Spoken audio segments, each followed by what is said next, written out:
D'après ce qu'on sait aujourd'hui, les caractéristiques de l'épidémie de Covid, en termes de contagiosité, de dangerosité et de létalité, sont exactement les mêmes, en termes d'ordre de grandeur, que les épidémies d'influenza qu'on a année après année.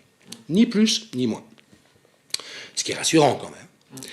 Et puis, depuis le début, on a ce traitement médiatique assez halluciné qui en fait une espèce de catastrophe apocalyptique, avec un ensemble d'indicateurs qui sont balancés à la face des gens, et dont j'ai dit depuis le début, vous feriez la même chose avec la grippe année après année, ou avec les cancers, ou avec les maladies cardiovasculaires, vous généreriez le même état de terreur dans la population.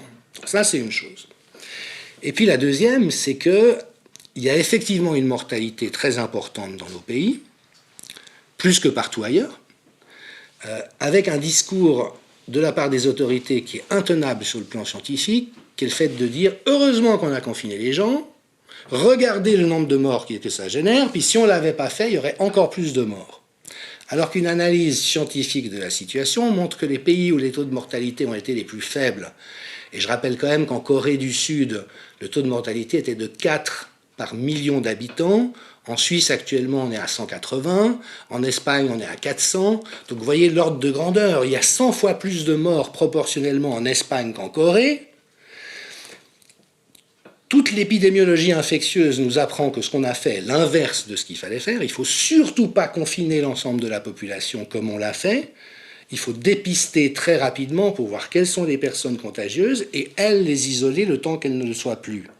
Et si jamais on fait ça, l'épidémie passe en quelques semaines sans faire de dégâts. Nous, on a fait tout l'inverse, avec des pertes massives.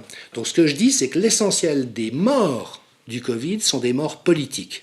Sont des morts comme conséquence d'une politique sanitaire imbécile et létale.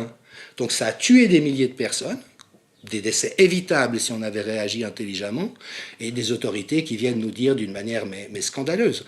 Regardez à quel point le virus est dangereux. Alors de nouveau qu'il n'est pas plus dangereux que le virus de la grippe. Donc on marche vraiment sur la tête, on est dans des zones de malhonnêteté intellectuelle et à mon sens même de perversité.